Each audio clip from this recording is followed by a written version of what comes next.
everyone. We'll get started. It's about 2:03.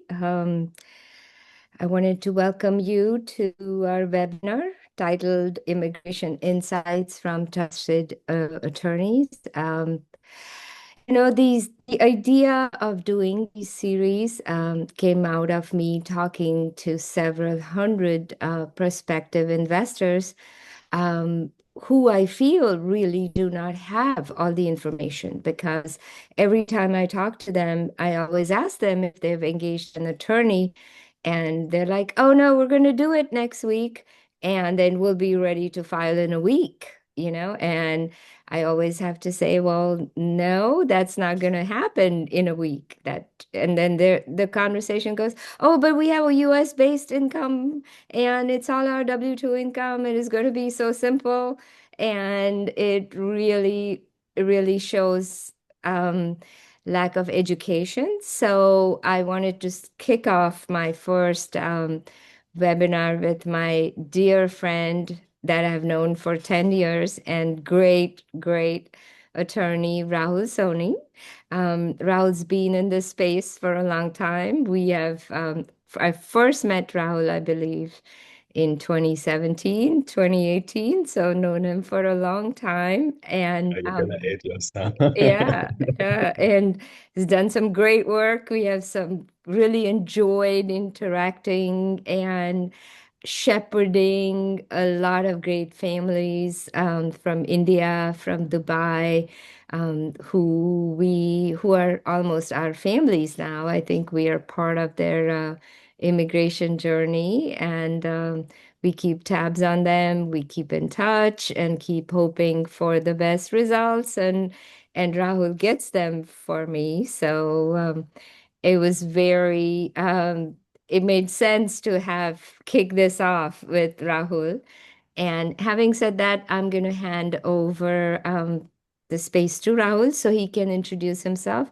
Rahul, I highly encourage you to share some of your background because I know you also do hundreds of calls and you don't have time to chit chat, and your every minute is your billable hour. So w- my goal is for you to give a little insight into your training and how you have been in the EB5 space. Yeah, absolutely. And thank you so much, Chai, for having me. It's such a pleasure always to have a nice chat with you. And as you said, we've known each other for so long and done such great work together. So for those of you who don't know me or haven't heard of our firm, so I'm a partner at Fragaman, which is the largest immigration law firm in the world. I manage our private client practice in the United States through our headquarters in New York. And a large part of our practice, of course, is EB5. So I've been practicing EB5 for many, many years. I manage our EB5 team in New York, and it is essentially comprised of some of our most senior lawyers at the firm who I help to supervise, and we take care of our EB5 clients with complete white glove service. This is obviously such an important and sensitive area of immigration law in the United States. And so it's something that we handle with the utmost care. As I think it was really nice how you explained that we know our clients like families because we go through this journey with our clients from them starting the journey with inquiries all the way through to taking their families to permanent residency and citizenship and even beyond in various areas, not just in the US but internationally. So it's something where we become really close with our clients, and it's been an amazing practice for us. So I'm really happy to be here with you. Yeah. And Rahul does spend good amount of time in London too, so he's able to work in different time zones, just to keep in mind. I didn't want to start it with a few housekeeping items, and then we can go into questions so it gives time for some of the latecomers to join in. You will see a question and answer button on your Zoom software. Please enter your questions and we'll try to get to them. We are recording this event and make this link available to you if you would like to share it. And then since we are part of the well-regulated investment industry, I would like to read the disclaimer. I'm going to shorten it, and what I'm going to say is this doesn't constitute legal advice. That's when you call Rahul. The idea is to educate you and to give you information. This is not an offer to sell securities. So we will, if you would like to know about our projects, please contact us directly. We will not be discussing any of our offerings here today, even though we do have several. We have some rural projects, we have high employment TA projects, and we are getting ready to launch a infrastructure project. So happy to talk to you. Get in touch with us regarding that. And again, like I said, this is not legal immigration advice. The idea is to just get you guys started, you know. Having said that, I am going to start asking Rahul a couple of questions with about source of funds. You know, always, um, this is to help you understand why it matters and why it plays such a big role, right? So, Rahul, to start with, can we talk about the 526E process and what it means for an investor? You know, if we could get started with that, that would be great. Yeah, of course. So when we start working together with an investor, they're working both with us as the immigration lawyers, LCR as the regional center, and the important part of the initial first step of the process is to select a project with LCR and for us to prepare the initial immigration filing, which is called an I-526E petition. Within that I-526E petition, there are two, I would say, major components. One is a lot of detail about the project that you, as the investor, are investing in. So we work very closely with you as the client and LCR as the regional center to obtain all of that documentation. The other key piece of the I-526, and I would say this is probably the most important piece of that application, is the source of funds analysis. And what the government is looking at with the source of funds analysis is they want to understand where your investment funds, which are 800,000 US dollars plus LCR's administrative fee, where that money has come from, i.e., where has it originated from. So we prepare a very detailed source of funds report, and we include this with the application. And that source of funds report explains all the way to the origin where the money has come from. Some classic examples are things like employment earnings, investment earnings, income from the sale of a property, income from the sale of a business. Often there's gifts from family members included, but we have to trace that money back and then essentially trail it to today to show the officer that the money was what they call lawfully acquired, meaning that the money has always been legal and we can trace it and explain to the officer that entire path of funds. The um, the Immigration Program Office, which is the government office that adjudicates EB-5 applications in Washington, D.C., they have a team of officers that review these sorts of funds analysis in a lot of detail. They actually pride themselves on pretty strict adjudication standards for it. So you always want to make sure you're working with obviously a top regional center like LCR, but also a very qualified immigration lawyer who can prepare that explanation to an officer that is going to pass their test and get that piece of the application approved. Rahul, speaking of which, I have always wondered if I could be a fly inside that room, right? Inside their offices and what they would be, what that would look like, especially in the old days where we didn't even have an idea of when anybody would be adjudicated. So they must be a small department, and they must also rate us, right? In some ways, there's got to be an informal system where they probably know the good attorneys that do good work and Yeah. good projects, as opposed to, you think that that must exist, right?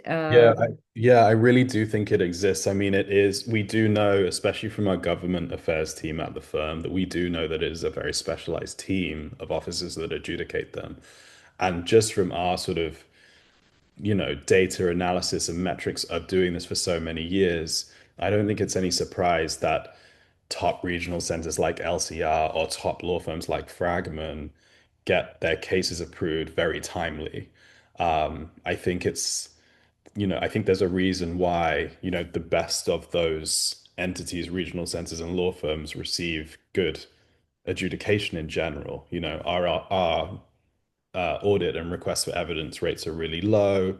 All of the cases that you and I have done together, they get approved very efficiently. Very, very And quickly, yeah. I really think your point is super valid that it's because these officers are seeing all of these petitions in detail, it's very likely that it's a very select group of officers that discuss amongst themselves. And, I think that's a huge reason why it's important if you're going to do this process to pick the right regional center and lawyer to get this done as efficiently as possible. Sure. And I've always tried to a large number of both yours and my investors are of Indian origin or from India, and Mhm. have always had some type of a negative interaction with the US consulate, right? There's always this fear of, am I going to be denied? So for every new investor that is here today, I would like to give them some notes, right? Give them some assurances that if they do A, B, C, they should be okay. So what would be the top three things you can list for them?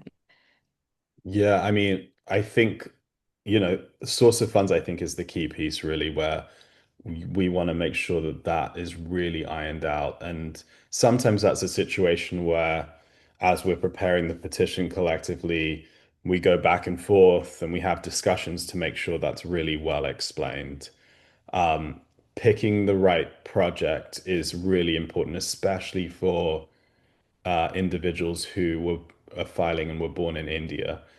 Many of us know that in US immigration, there are certain countries, certain nationals of certain countries that typically have very long wait times to get green cards. There is at the moment a way around this in EB5 where individuals who are born in India who would otherwise suffer from long wait times to get green cards can actually get green cards approved really, really quickly in EB5 without a backlog, as it stands now. And in order to do that, you have to pick the right project. And that's why, to your earlier point about the kinds of projects that are offered by LCR in those specialized subcategories, it's really important that that is correctly picked. But that's where your expertise, my expertise comes into play, where we kind of guide investors into picking those correct projects. And then I'd say probably the last thing is just to be really transparent with your provider in terms of all of your immigration history, travel, both history and upcoming travel, and just anything on your record that may come up. The US does a lot of vetting in its green card review and petition processing in order to actually issue family members and the investor the green cards. And things like criminal background checks comes up.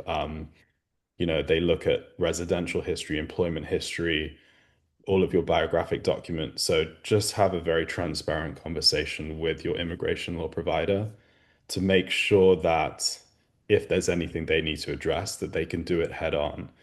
We're in a political administration that, we want to be very sensitive to making sure these applications are very well prepared to avoid any issues coming up. And in order to do that, you just need to be transparent in those conversations, I think. So on that topic, are like driving tickets a concern? Should they be disclosed? I would always disclose them to your immigration lawyer. Yeah. They will then make a determination whether they need to be disclosed or not. Okay. There is a part of the application process that goes through the US Department of State for individuals who are applying from outside of the United States. And they do look at certain things, even citations. So we just want to be aware, especially there are some jurisdictions where t driving fines are more severe than in other jurisdictions. So we just want to know so that we can help to plan. That's a really good question.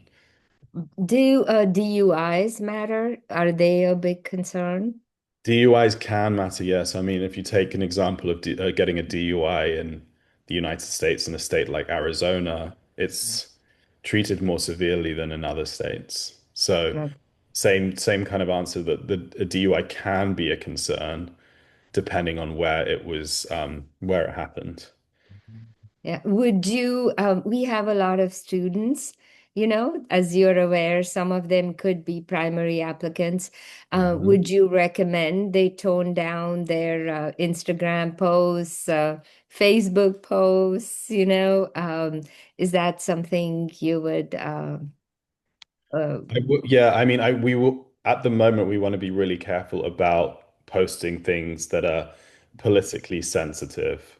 The government in the United States has recently asked for all social media accounts to be made public and to be disclosed on the green card application before the green card is actually issued. It's quite a new policy. We are seeing embassies and consular posts around the world when they're conducting interviews to actually request those. So yes, to answer your question, we do want to be sensitive to what's on those profiles, and then make sure that we disclose them to the government appropriately when the time comes. so on that same topic, you think all these checks are done between before the approval of I-526E petition or after the approval and by the time the green card is issued? Does that happen somewhere in between? So if the applicant is applying from outside of the US, this is going to happen after the I-526E has been approved. Once the I-526E petition's been approved, the approval is forwarded to the US Department of State, and we process the second part of the green card application through the US Department of State. There's a final interview, and I call it an interview. It's actually a very, very quick appointment that, takes a couple of minutes, and we coach our clients very carefully for this at a US embassy overseas, usually in that individual's home country or their country of residence. These kind of checks happen kind of during that process and right before the interview is scheduled. If the applicant is in the United States, let's say on another visa status, like an F1 student, which is a lot of our clients together are F1 students in the US, we have the option to, instead of doing that process through the US Department of State and a US embassy, we can submit something called an adjustment of status application inside of the US. And at the moment, we can file that at the same time as the I-526E. So those applications kind of get adjudicated hand in hand. Um, so I'm going to segue into that process now. Mhm. Before I do that, I did have one question. So all the H-1B uh, investors in the US Mhm. um, already have an advantage, right? Because when they restamp their passports every 3 years, they're probably going through a vetting process right there. Is that correct? That's why the stamping exists, right?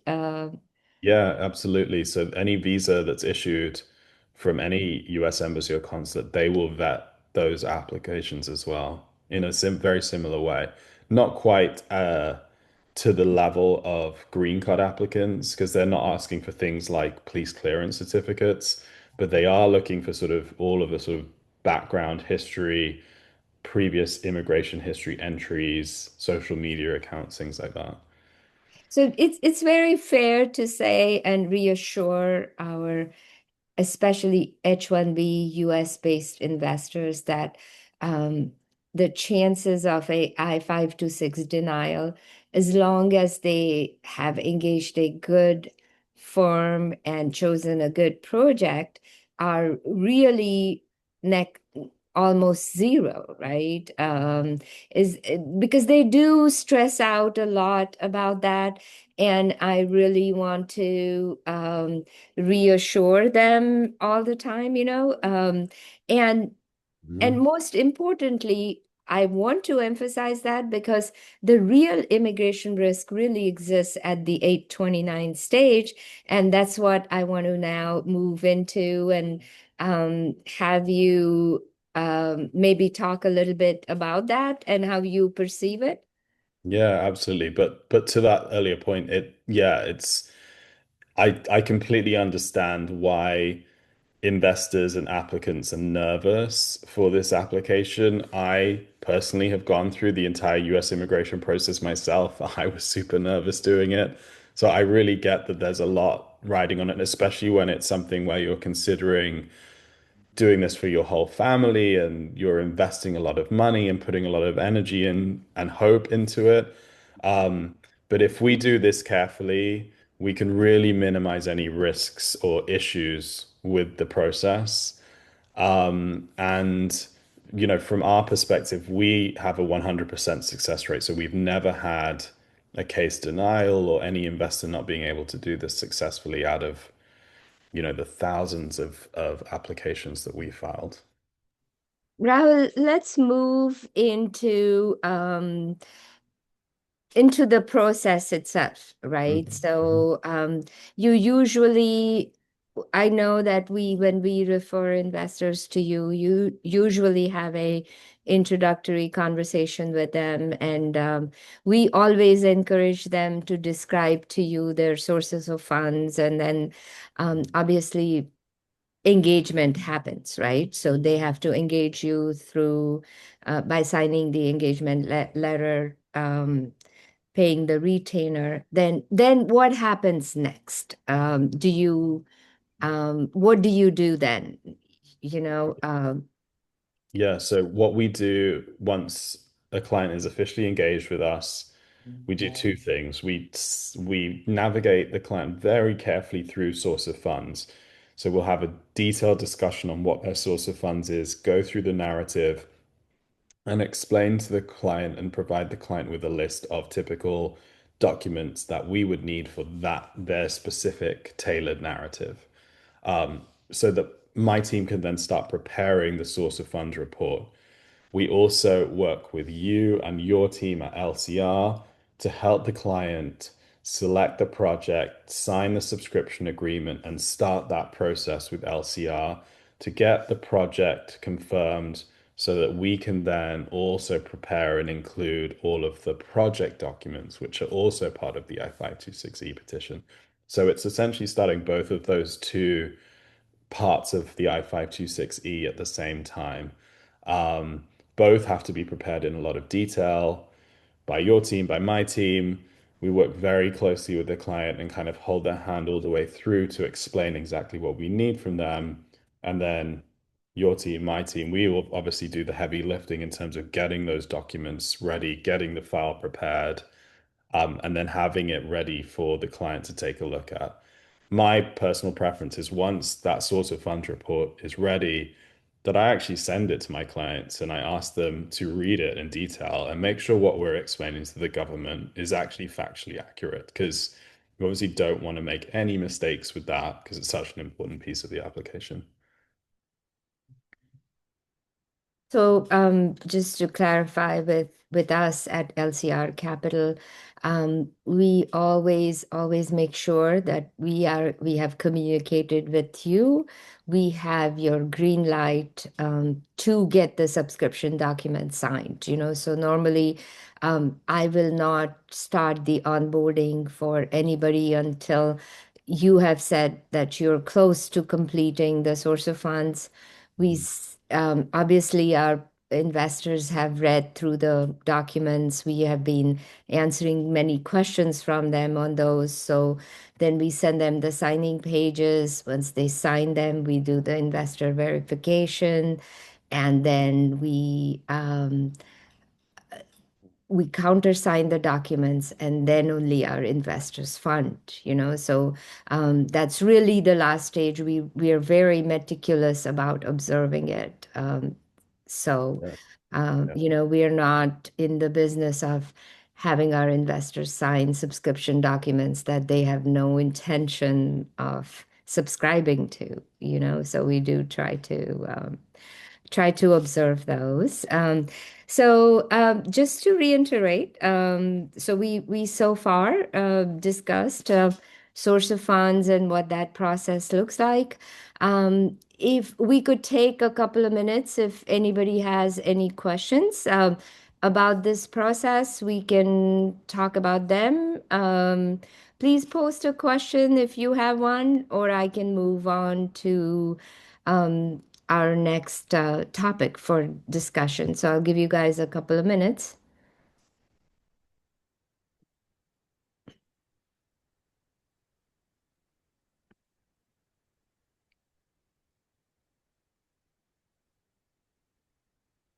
Okay, I don't see many questions. So I am going to start on my next topic. I guess I do want to talk about just simply what does a source of funds package look like in terms of, is it done electronically? I know in old days, I have a picture. I'm gonna. It's a keeper. I should really share it. In 2019, we had a FedEx truck come by, and we loaded these boxes and boxes of petitions. Does that still happen, or are you submitting them electronically? What happens at your end? I I love the question. I wish that everything was electronic, but the US government for many petition types, including EB5, is still paper-based, which means that we actually prepare these entire petitions and print everything out at our office and file them in boxes. And because of how much detail goes into these petitions, sometimes these I-526E petitions are literally a huge, what are those called? Those like banker boxes that you Yeah. houses with. We literally fill them up and wrap them up and FedEx them to the government. So for anyone who is environmentally conscious, myself included, it's a little painful in terms of the amount of paper that goes into this, but it is the government's process that we have to abide by at the moment. And it's all paper-based. The source of funds report is a written report that's written by my team, many pages long, and then coupled with exhibits evidencing all of what we're saying in the report. So it's usually very thick. And then added to that is all of LCR's project documents. So it ends up being a very large petition. Um, I do think the government will ultimately move to electronic filings. They have in various other immigration categories. In some of the newer release petition processes, they are electronic now. So I think they're getting there. They're just going at a snail's pace, as the US government tends to do. But hopefully at some point we will eliminate the need of paper. But I guess the silver lining of understanding how big these applications are is to know how much detail your team and my team put into these applications to make sure that it's really ironclad. So you think when I've always imagined that obviously they receive this big box of a petition, and now obviously hundreds of them, since so many people are filing them, and Mhm. then they cash the checks, right? They cash the fees, and then they send us receipt one, which is simply just what's a logbox receipt, and then do Mhm. you? do you think they actually physically scan these petitions to queue them up for adjudication? Yeah, I do think they do scan everything in. So, um, from our intel and knowledge, and we have some lawyers at the firm who are ex-government lawyers as well, so they have some inside info. And there's a mail room where all of these petitions go into. They've now recently allowed credit card payments. So instead of checks, we have the option to actually just include credit card info on the top for the government filing fees, which is great.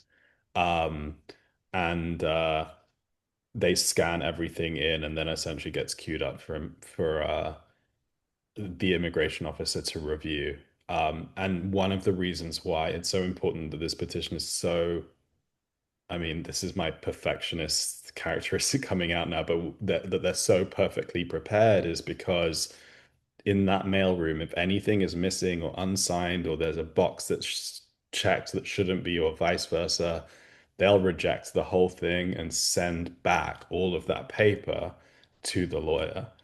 Um, Luckily, touch wood, that's never happened to us, but that's why it has to be really perfectly prepared because it can even get rejected before it even reaches the officer.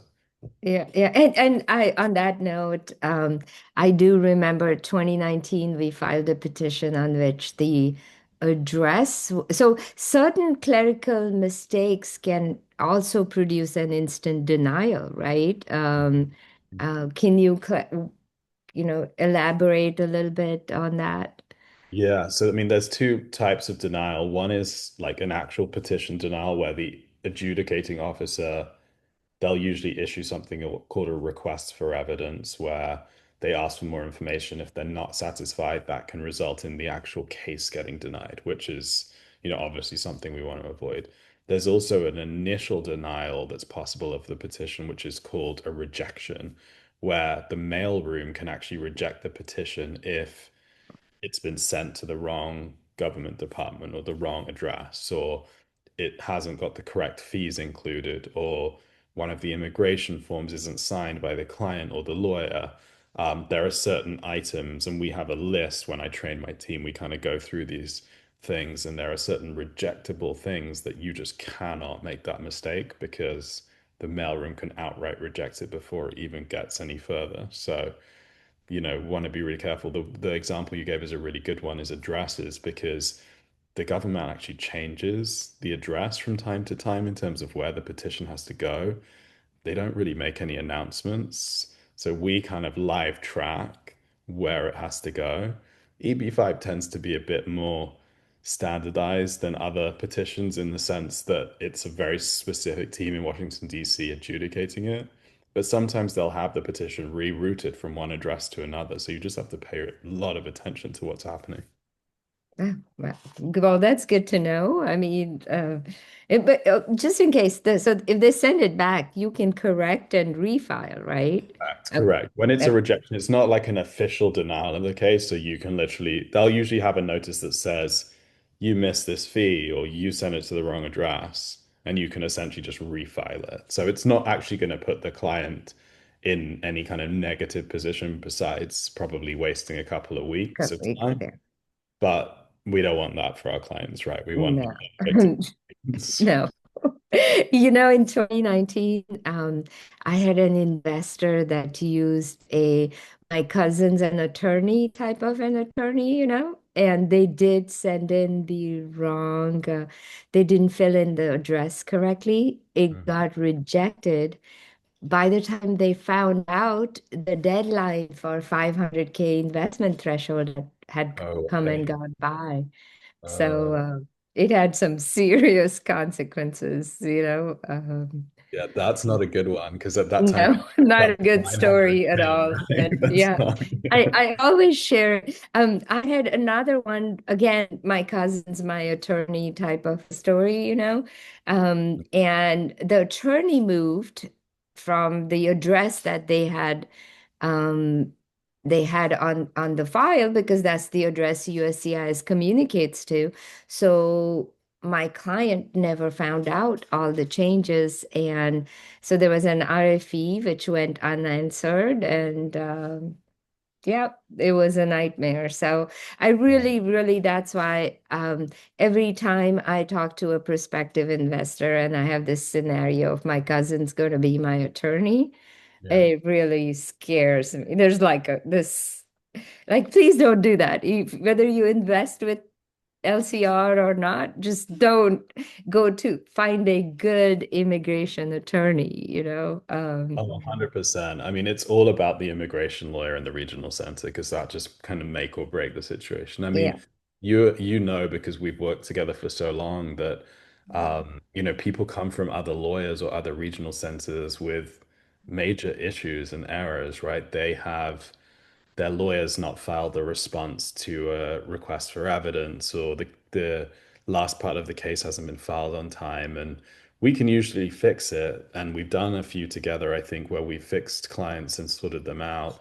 But we need to be very strategic in those situations. And so you can avoid that altogether by picking the right providers from day one and not have those situations come up. Yeah, yeah.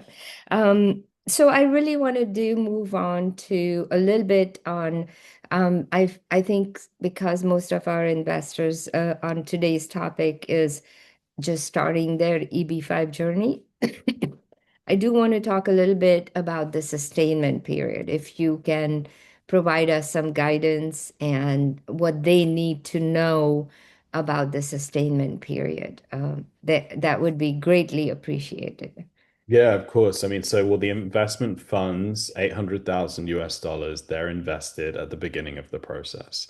So once we've sort of greenlit the application, we've reviewed the source of funds, we feel that the documents are sufficient that it's gonna pass the government's test. We will then tell our investor client, you can go ahead and wire your funds to LCR into the project to be and that happens before we file the application. So once the funds have been wired into your escrow account, we actually include that confirmation as part of the initial filing with the I-526E application. It is really important that that is done before. There are situations where partial funding is permissible by the government, and obviously, I think we can have conversations if that is the case. My view is because these cases actually get reviewed and adjudicated so quickly, often partial funding doesn't even make sense because the government's not going to approve the I-526E petition until it's fully funded. And so when we're seeing our cases get approved in a matter of a few months, in some instances, it's kind of to the investor's best interest to fully fund from the beginning. So the petition is done, it's clean, and it goes into the government. The funds will remain held at what we call at risk once the green card is issued and for 2 years after that. It is really important that during the initial 2 years of residency, so once the initial green card is issued, the capital, the money remains at risk before being released to the investor. That has to happen in order for the investor to successfully move to the final stage of the process, which is to remove the conditions on residency. Um, so that's sort of a rough guideline in terms of how long it has to be held. In terms of timing, it's going to depend on processing times of the case. At the moment, I'd say looking at about 4 years on average, that the money at minimum would be held. Um, but Rahul, the last, and this is, I know this is a almost a topic for interpretation differently by every legal authority in this space. So, Mhm. what does the 2 year minimum 2 year sustainment guidance means? I know that pre-RIA it was pretty clear it was the time of conditional green card, but in today's world, from what you said, um, would the 2 years start as soon as the funds are deployed in the project, or you feel like they should still be in the project until the conditional residency, the 21 months of conditional residency are achieved by an investor? Yeah, it's a great question, and you're completely right that different lawyers have different kind of interpretations. And the government has released various memos on this in the sense that the guidance in some ways is not super black and white. My perspective, just based on the volume of cases that we filed and the kinds of requests I've seen from the government at that last filing stage, where they have literally said, we want to see evidence that the money has been held at risk for the conditional residency period, which is the 2 years from the green card issuance until the application, we're able to file that last part of the application to remove conditions.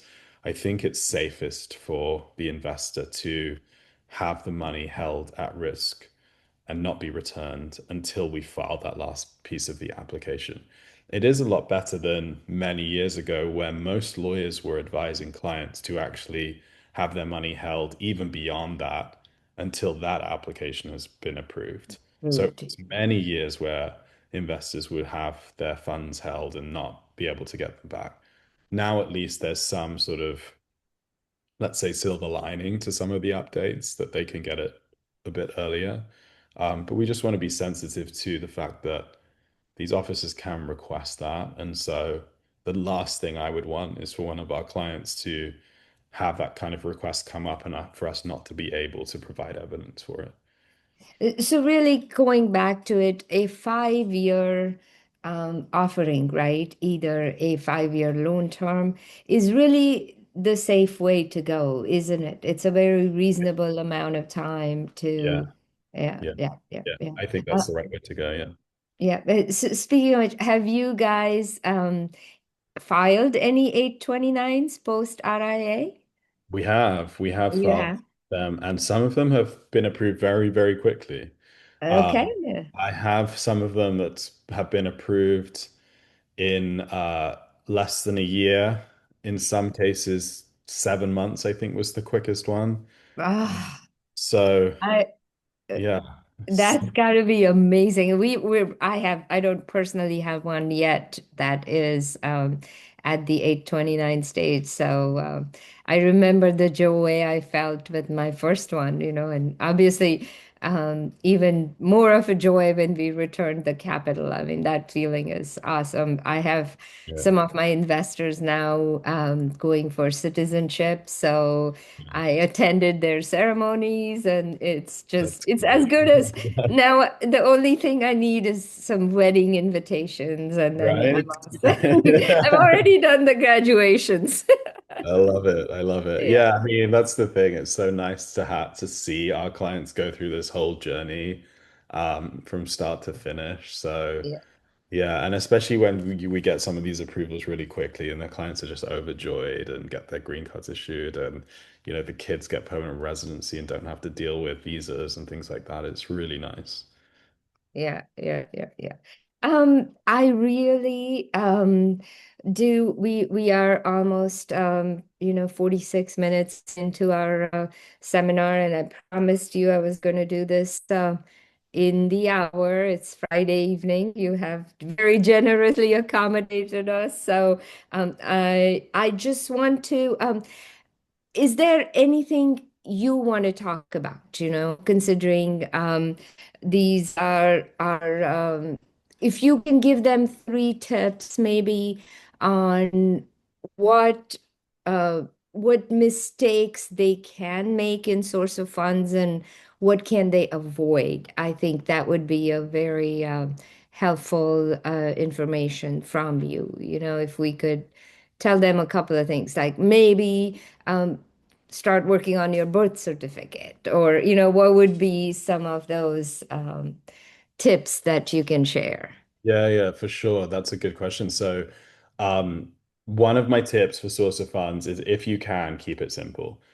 It's really easy. And, just having seen people's wealth portfolios so many times over the years, it's really easy to get complicated here and, try and go down a narrative where it's not just bank accounts and investment portfolios, but we're including so many different people and different avenues. it then becomes not just complicated for the government to review or for our team to prepare, but it's more complicated for the clients to find all these documents and piece everything together. So if you can keep the narrative simple, that's my advice. It's easier to explain to the government, but it also makes the client's life so much easier just to get those documents together. Um, if you are working on a source of funds narrative where you don't have documents, let's say you bought a property in India so many years ago and we don't have any evidence of it, but we have another option where we do have documents. It's always good to go down the route of what can we actually document, then what is going to be a struggle to document. I mean, my family is from India, and I appreciate that it's really hard to procure some documents from years ago where things weren't as documented as they are today. So, where we can try and find things that have good evidence, we always want to try and do that. And then my final tip of the three, which isn't so directly related to source of funds, but just sort of my general tip is if you're thinking of doing this, and I know it's a huge consideration for a lot of people, you're thinking about investing a lot of capital, maybe you're nervous about the process, maybe you don't feel like you know enough. Obviously, talk to us. We can have calls, Chai, we have calls with all of our clients together in so much detail. We can talk everyone through this as much as we need to make sure that everyone feels educated with the process, but start it as soon as you can because right now the government's processing these cases really quickly, quicker than I've ever seen them in some cases. Um, there's no backlogs for Indian nationals at the moment. There's no backlogs for Chinese nationals at the moment. There are, as long as you're very clever with the projects you select, which is where you and I and our expertise comes into play, just if you thinking of doing it, it's such a great time to do it. I totally appreciate that there's a lot to think about, but also let's take advantage whilst the government is processing everything so efficiently. And you are still seeing pretty consistent adjudications, right? Pretty Yeah. much. Yeah, yeah. We are too. Our rural projects are getting approved. One last question I thought of was, y- not so, I mean, project due diligence and what to look for is almost a separate topic that we could talk about. Mhm. But really quickly, you're seeing this obvious choice of a rural project over high unemployment TA project, Yeah. and it's not as much the risk, but it's the quicker adjudication, right? So what Yeah. would your advice be for them we LCR has no horse in the race because we have project in every category, So Yeah. what would your advice be on project selection in terms of just categories? Yeah, absolutely. So, I mean, of course, you want to pick an expedited project. So, your three options are rural, high unemployment, infrastructure. I've seen pretty good timing with high unemployment, but I've seen better adjudication timing with rural projects. So, there is generally a bigger interest from our clients in looking at rural projects.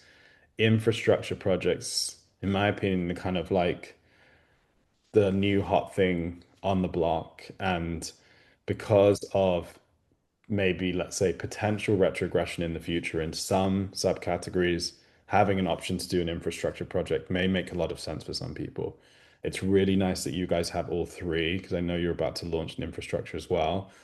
And I think that's great because that allows us to help navigate our clients together through the different options and risks and favorable timing.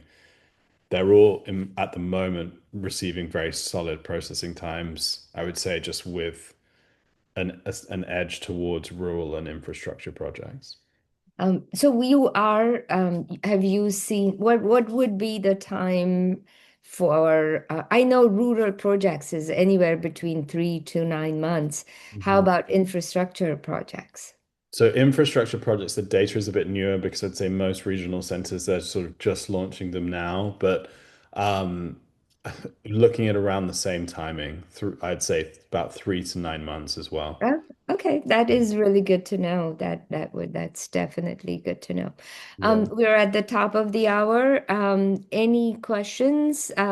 If there are none, then I would like to thank Rahul for his time this evening, and I am looking forward to seeing you in Mar April. So hope April, I to can't see you wait to in see six you. weeks. Yes, we have our reunion. I'm super It excited. would be looking forward to it, and thank you so much, and really, really appreciate your presence in our EB5 space. Thank you.